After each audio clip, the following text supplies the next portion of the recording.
Okay, everyone together. Chugga like a big red car. It's time now for a backstage pass to one of the world's greatest entertainment stories. Hi, where are the Wiggles? They're like the Beatles for toddlers. These tickets were harder than the Stones and Springsteen. There's a reason for the colors. There needs to be a psychology of why this hits. We met at university doing a course in early childhood. This connection with music and teaching is what became the Wiggles. Booking agent said, what am I going to do with 4 men and a dinosaur? Producers said, your videos make us cringe. Oh no, he's asleep. I remember saying, let's just try it anyway. How good does that look? Well, featuring decades of personal archive and intimate access, Hot Potato, the story of the Wiggles, is a story about the enduring power of our inner child. And we are so pleased to welcome the OG team, Anthony, Greg, Jeff and Murray, to the couch. You guys! It's so wonderful to see you. I mean, we just got a snippet there of the doc. OG, it looks good. Yeah, it is good. Yeah, we're very happy with it, and I think it tells the story fairly truthfully and honestly, and that's what you can hope for. It is unbelievable, the story. Yeah. I mean, to go from a pub band that I saw a couple of times, the Cockroaches, into child entertainment is something you don't see very often. How did that transition come about? And as you said, the producers went, oh, someone said, oh, I can't, this is like really uncomfortable and cringy. But how did it work? Yeah, how did it work, mate? I think a lot of it is because of our background in early childhood education, which is really how the three of us sort of got together. And, you know, we learned a lot about the way children think. We knew how to talk to them directly. And that's why when people said, you know, we don't like what you're doing, like people in TV or whatever said that, you know, we kind of just regrouped and went, well, we think we know better. So that's how it kind of worked. And there were different times as well. I mean, there's no social media around, so you literally had to gig and gig and gig and gig. So That's it, hard yeah. work. And there's no radio play for Toot Toot Chugga Chugga. What do you mean? You had no radio, and we weren't on television. Yeah. And what we called it was the Bush Telegraph. Yeah, we did a lot of touring in the country areas. We had a trailer, had a...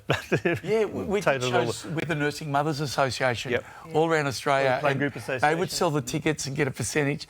And it just worked. It was just beautiful. But it obviously was slow to get going, but then it turned into... I mean, did you ever imagine that it would do that? Did you have it in the back of your mind? No. I think, well, I don't know. I don't think any of us really knew what lay ahead for the Wiggles, and I think that's part of the beauty of the journey, because it wasn't sitting around a board table with commercial success in mind. Our greatest success was just being able to deliver good quality children's entertainment for our audience, and that's what drove us. And we were passionate about that, and the success was a real blessing, and we got to travel the world and play to thousands, if not millions, of children over time. And it's just been so much fun. In those early days, you know, you mentioned being out regionally as well and touring. I mean, was there ever a point when you went, this is too hard, we may not crack it here? No, because that wasn't what our focus was. It was just getting out there and playing and seeing the joy in the faces of the children. So we weren't kind of thinking... each step of the way was progress, and we just loved it. Saying that, though, we did 21 days straight in New South Wales touring around. Well, we'd set up the PA. Well, these three would set up the PA and I'd sit back, watch them. And after the 21 days straight, we were doing like 4 shows a day. Yeah, 3 or 4 shows. Yeah. Jeff used to sell the merchandise out of a Globite suitcase. The cassettes, the CDs. Yeah, I remember those days. And look, musically, that has been a real breakthrough. I mean, it's not easy to write a simple, catchy tune. And these ones just took off. You had a residency at SeaWorld, though, that was important, right?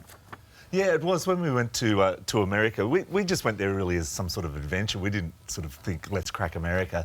But we had the people who put out the Barney the Dinosaur videos come along to see us at SeaWorld when we did this residency.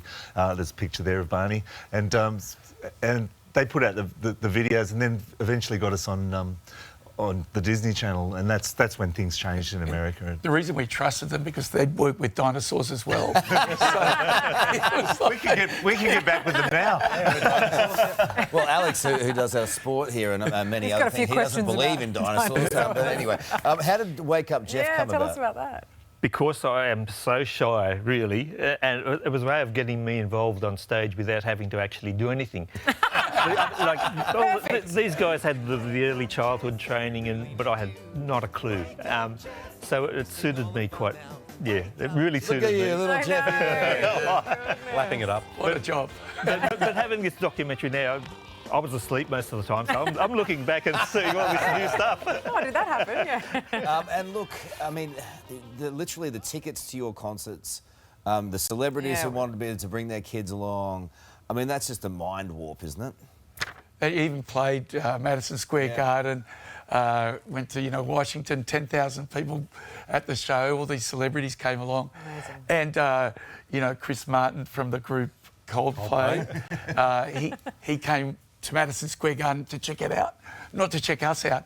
And he told a story when they played the show here in Sydney. He said, I was side stage looking at these guys in these coloured shirts going, what is this? And he played fruit salad when they came to Sydney on stage. Yeah. And he invited us all along, which was great. So, yeah.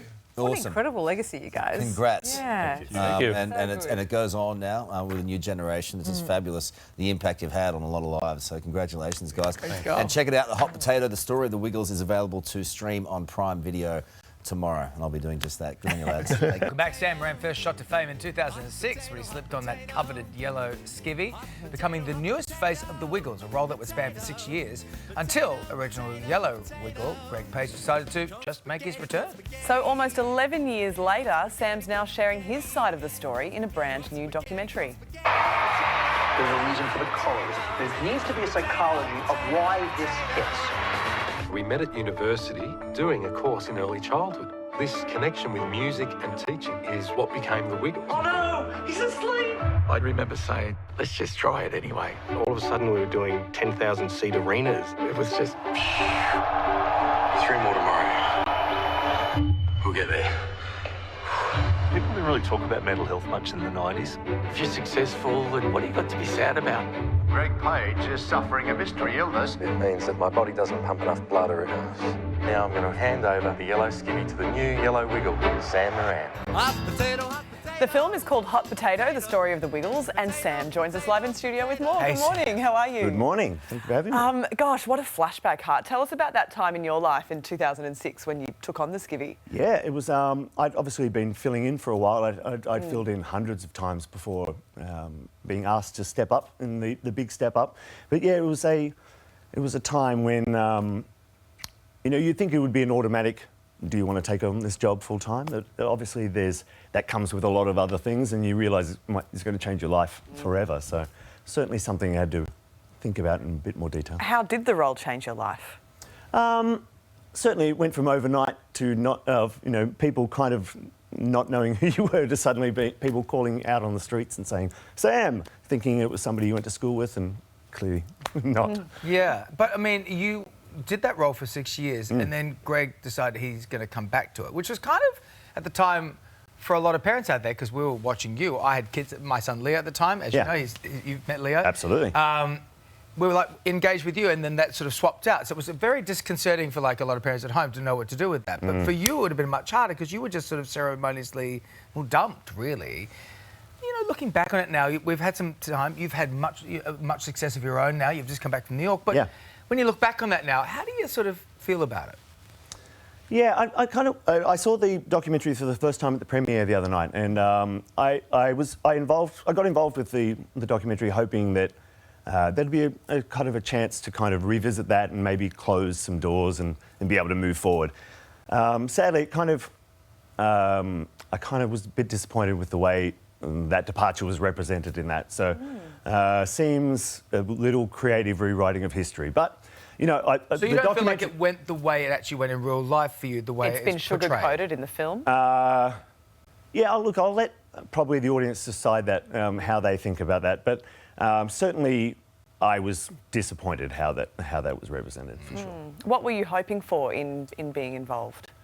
Like I said, just some really a chance to kind of sort of mend some wounds, I guess, and kind of be able to close that door and move forward into a new era, and be excited about the future, really. Do you speak to the guys? Not really. I did get a chance to talk to Murray a bit on last week, and there's been the occasional text message, but other than that, not really. All right. Because I was just saying, when you walked in here, you were on a billboard in Times Square recently. Yeah. Yes. Your successes you're making your own road now. Yeah. It's certainly given you this amazing career. You've got a new album called All the Feels. Yeah. Tell us about that, because you're working with like some of the best people in the world on this stuff for kids' music. You know, yes. it's great. It's been a real journey, because this is quite a bit of, it's certainly a musical evolution in what I've done. I've always been in preschool with the Wiggles and also Play Along with Sam that I did with Nickelodeon. But now this is a bit more social emotional development. It's a bit 5 to 9 sort of age bracket. And I'm with Republic Records in the US, and that's a big record label. Yeah, it's the biggest record label. It's Taylor Swift, The Weeknd, Drake, Post Malone, all these. Wow.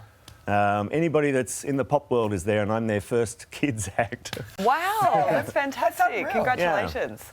What's your hope? What's next? What's the next thing for you to tick off your bucket Drake's list? going to come do a drop on the album. A collab with well, Drake. You know, Drake and Taylor are welcome anytime. Right. I love it. Well, it's always great to catch up, and congratulations on All the Feels as well. Thank you very much. This is heading right into my my niche with my kids at the moment. Oh, They're starting great. to get the big little feels, so brilliant. we'll be right on the board. kids love Sam.